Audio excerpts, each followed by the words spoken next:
మన Chiranjeevi vascular and multi speciality hospital దేశంలోనే best vascular and endovascular facilities and all multi speciality care. నమస్తే అమ్మా. నమస్తే అమ్మా. అమ్మ, ఆషాఢ మాసంలో గోరింట ఖచ్చితంగా పెట్టుకుంటాం. అవునమ్మా. దీని వెనుకున్న ఆంతర్యం ఏంటమ్మా? ఏదో ఒక మాట అంటారు, ఆషాఢ మాసంలో గోరింటాకు అత్తారింటికి వెళుతుంది అని. అంతే. అవును, అది అత్తారింటికి వెళ్ళడమేమో కానీ అమ్మాయిలు సాధారణంగా పుట్టింటికి వెళుతూ ఉంటారు. అవును. అక్కడికి వెళ్ళి గోరింటాకు పెట్టుకుంటూ ఉంటారు. పుట్టింట్లో కానీ అత్తగారింట్లో కానీ. ఒకవేళ ప్రత్యేక వెళ్ళరుగా, ఎక్కడ పెట్టుకున్నా ఆషాఢ మాసంలో గోరింటాకు రాను రాను అది పండడం తగ్గుతుంది. అవును. మొదట్లో పండినట్టుగా తర్వాత పండదు. కారణం ఏమిటంటే దాని మీద వాన పడుతూ ఉంటే ఆకులో ఉన్నటువంటి ఎర్ర రంగుని ఇచ్చే రసం కాస్త వానకి కారిపోతూ ఉంటుంది. ఓ వారం రోజులు వరుసగా వాన పడకుండా ఉంటే అప్పుడు పండుతుంది. దీనికి మన వాళ్ళు రకరకాల కారణాలు చెప్తూ ఉంటారు. గోరింటాకు పెట్టుకుంటే చెయ్యి ఎట్లా పండిందో దాన్ని బట్టి భర్తకి నీ మీద ఎంత ప్రేమ ఉంది, దాన్ని రివర్స్లో చెప్పేవాళ్ళు కూడా ఉన్నారు. ఎందుకు పండడం ఎక్కువ తక్కువ ఎందుకు ఉంటుందంటే, వారం రోజులు గనక వరుసగా వాన పడకుండా ఉన్నట్టయితే ఆ గోరింటాకు బాగా పండుతుంది. అంతేకాకుండా గోరింటాకు పండడం అనేది మనిషి యొక్క తత్వాన్ని బట్టి కూడా ఉంటుంది. కాస్త వేడి తత్వం ఉన్నటువంటి వాళ్ళకి బాగా పండుతుంది. అంత వేడి ఉండదు. కొంతమంది వాత, శ్లేష్మ ఇత్యాది తత్వాలు ఉంటాయి కదా, అట్లాంటి వాళ్ళకు కొంచెం తక్కువ పండుతుంది. ఏది ఏమైనా పండడం అయితే మానదు, ఎర్రబడుతూ ఉంటుంది. దీనికి ఎందుకు ఇంత ప్రాధాన్యం ఉంది తప్పనిసరిగా అంటే, గోరింటాకు మనకి ప్రకృతి ప్రసాదించినటువంటి ఒక అద్భుతమైనటువంటి వరం. ఇది ఔషధి మొక్కల్లో ప్రధానమైన స్థానంలో ఉన్న వాటిల్లో ఒకటి. చాలా ఔషధీ గుణాలు ఉన్నాయి. పైగా ఇది ప్రకృతి ప్రసాదించినటువంటి సహజమైన రంగు కూడా. అవును. ఇప్పుడు గోరింటాకు అంటే చేతులకే పెట్టుకుంటున్నాం, కానీ ఎక్కడ పెట్టాలి? గోరు అనే పేరే ఉంది అందులో. నఖరంజని అంటారు సంస్కృతంలో దీన్ని. నఖం అంటే గోరు, నఖరంజని అంటే గోటికి ఎర్రదనాన్ని ఇచ్చేటటువంటిది అని. అంచేత గోళ్ళు ఎర్రగా పండుతాయి, అరచేతులు ఎర్రగా పండుతాయి, జుట్టు కూడా ఎర్రగా పండుతుంది. సహజమైనటువంటి రంగిది. దీంట్లో ఏ రకమైన రసాయన పదార్థాలు కలిసిలేంది. అయితే ఈ పండడం అనేది శరీర తత్వాన్ని బట్టి ఈ ఉష్ణ లక్షణం కలిగినటువంటి వారికి ఎక్కువ పండుతుంది, లేని వాళ్ళకి తక్కువ పండుతుంది. ఎందుకు పెట్టుకుంటాం? ఎక్కువ తక్కువ సమస్య కాకుండా ఏం చెప్తారు? మొత్తం అంతా కాకపోయినా అరచేతుల్లో అరకాళ్లల్లో తప్పనిసరిగా పెట్టుకోమంటారు. పాదాల పైన పెట్టుకున్నా లేకపోయినా పాదాల అడుగున పెట్టుకోమంటారు, అరచేతుల్లో పెట్టుకోమంటారు. ఎందుకంటే జ్యేష్ఠమాసం వరకు వేసవికాలం. వేసవి కాలంలో బాగా శరీరం వేడెక్కుంటుంది, ఉష్ణాన్ని గ్రహించి ఉంటుంది. హఠాత్తుగా వానలు పడుతూ ఉంటాయి. ఈ వానల మధ్యలో ఏముంది? అటు వేడి ఉంది, ఇటు వాన పడి వాతావరణం చిత్తడి అంటారే, అట్లా చెమటలు పడుతూ చికాకుగా ఉంటుంది.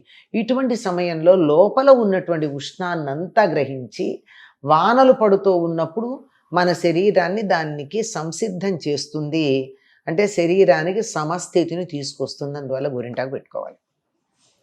లోపల పెట్టుకోగానే గమనించండి, గోరింటాకు మనం కొన్నది కాదు, ఆకు మెహందీ అని చెప్పేది కోన్ కాకుండా ఆకు రుబ్బి చేతిలో కనుక పెట్టుకున్న కాసేపటికి చల్లగా అనిపించి చలి కూడా వేస్తుంది, జివ్వుమంటూ ఉంటుంది. అంటే లోపల ఉన్నటువంటి వేడినంతా అది గ్రహించి శరీరానికి చల్లదానాన్ని కలిగిస్తుంది. అందువల్ల గోరింటాకు పెట్టుకోమన్నారు. ఇది తత్వానికి సంబంధించింది అయితే, అంటే శరీర తత్వానికి సంబంధించింది అయితే, గోరింటాకు పెట్టుకోవడం వల్ల పిప్పిగోళ్ళు రావు, ఒండ్రు పొయ్యదు.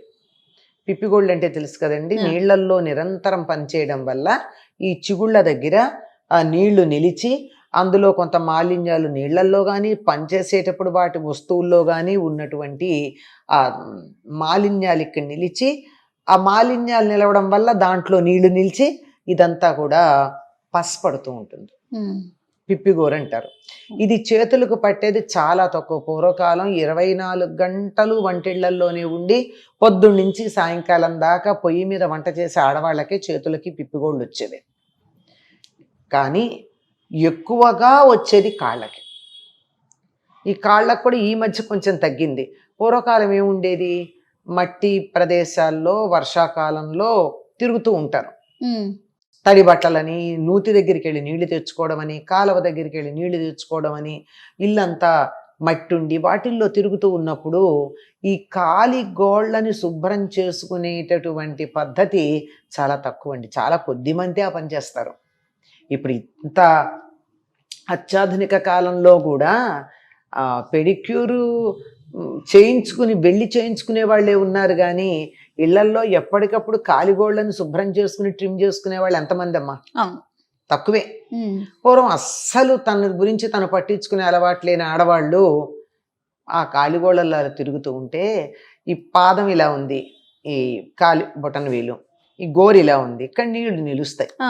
నిలిచి ఈ మూలల్లో ఆ తడి నిలిచి లోపలికి వెళ్ళి చిగుళ్ళు వాచి దాని మీద ఏ కాస్తో మట్టి పడితే అక్కడ ఉండిపోయి అవన్నీను ఇవి పట్టేవి, పస్ పట్టేవి. అట్లా పట్టకుండా ఉండడానికి గోరింటాకు సహకరిస్తుంది. అందుకే ఆషాఢ మాసంలో ప్రారంభంలోను చివరిలోను 2 సార్లు పెట్టుకుంటారు గోరింటాకు. అయిపోతుంది, ఆషాఢం అయిపోతుంది, గోరింటాకు ఇంకోసారి పెట్టుకోండి అని చెప్తారు. కనుక ఈ 2 సార్లు ఇట్లా గోరింటాకు పెట్టుకోవడం వల్ల పాదాల గోళ్ళని మనం సంరక్షించుకుంటాం. గోళ్ళకి అందమని కాదు, అక్కడ సంరక్షణ కోసం. ఈ పిప్పిగోళ్ళు రాకుండా ఒండ్రు పోయడం అనే ఇంకో మాట ఉంది, ఆ ఒండ్రు పోయడం కూడా ఉండదు. పైగా వీటికి నఖరంజని అనే పేరుందన్నాం కదా, ఆ రసాయనాలతో కూడినటువంటి నెయిల్ పాలిష్లు వేసుకోవాల్సిన పని లేకుండా చాలా అందంగా సహజంగా గోళ్ళకి రంగు కలిగించేటటువంటిది. గోళ్ళకే కాదమ్మా, తలకే కలిగిస్తుంది, జుట్టుకే కలిగిస్తుంది. ఇంకా మరి మనం చూసినట్టయితే గడ్డాలకు కూడా పెట్టుకునేటటువంటి వాళ్ళు ఉన్నారు. ఇంకొక విశేషం కూడా ఉంది దీనికి.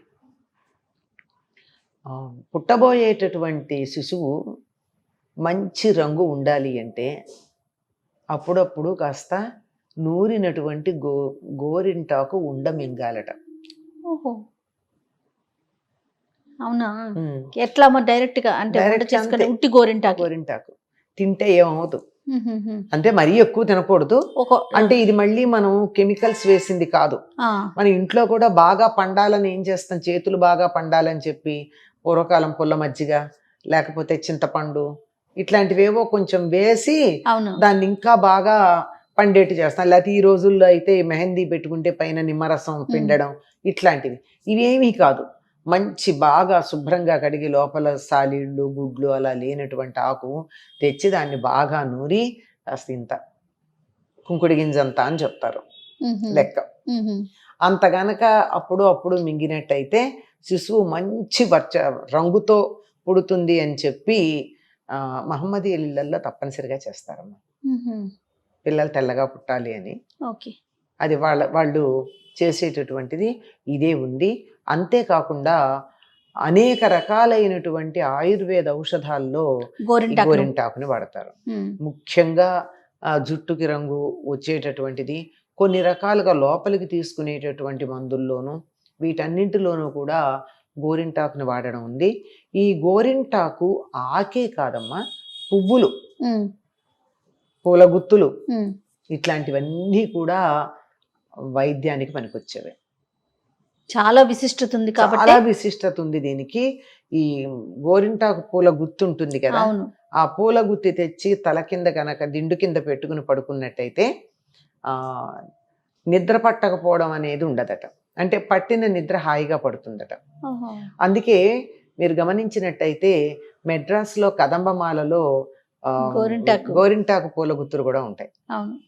గుచ్చుకుంటాయి, గట్టిగా ఉన్నాయి, వీళ్ళు ఎందుకు పెడతారు అని చాలా కాలం అర్థమయ్యేది కాదు. ఎందుకు కదంబంలో ఈ గుచ్చుకునేటటువంటి దీన్ని పెట్టారు అంటే, ఇంత మాలలు అంత పూల గుత్తి కనుక ఉన్నట్టయితే అది తల్లో పెట్టుకుని పడుకుంటే నిద్ర పట్టలేదు, దుర్లాలి, అంతసేపు మంచం మీద పడుకుని ఎంతోసేపడదాకా నిద్ర రావటం లేదు, ఇలాంటి సమస్యలు ఉండవట. ఇన్ని విశేషాలు ఉన్నాయి గోరింటాకుకి. అందుకని స్త్రీలకి ప్రకృతి ఇచ్చిన వరాల్లో చాలా ప్రధానమైనదిగా గోరింటాకు గురించి చెప్పుకుంటారు. ఇంకా కొన్ని సందర్భాల్లో కూడా గోరింటాకుని చిన్న ఉండ చేసుకుని ఆడవాళ్ళు మింగడం అనేది మనం గమనిస్తాం ఓహో కొన్ని సందర్భాల్లో. ఓకే అమ్మ. అంచేత ఇన్ని ప్రయోజనాలు ఉన్నాయి, అందుకని దాని విలువ తెలియడానికి తప్పనిసరిగా గోరింటాకు ఆషాఢంలో పెట్టుకోండి. అంటే పుట్టింట్లో ఆషాఢంలో ఎందుకు అమ్మాయి అత్తవారింటికి వెళ్తుంది కదా, కన్న తల్లిలాగా నిన్ను చూసుకుంటుంది, గోరింటాకుంది, నువ్వు ప్రతేటా పెడతావో వెళ్ళవో పుట్టింటికి అనే కారణాలు ఉంటాయి, వెళ్ళలేకపోవచ్చు. అందువల్ల నువ్వు ఇక్కడున్న గోరింటాకుంది కనుక మీ అమ్మ నీ దగ్గర ఉన్నట్టే అని చెప్పడం అనమాట. ఆషాఢంలో తప్పకుండా పెట్టుకోమని. మళ్ళీ పాల్గొన మాసంలో పెట్టుకుంటారు, అది మనకెందుకో వాడకంలో లేదు. పాల్గొన మాసంలో కూడా గోరింటాకు తప్పనిసరిగా పెట్టుకోవాలని చెప్తారు. చాలా మంచి విషయాలు చెప్పారమ్మా. నమస్తే. నమస్తే.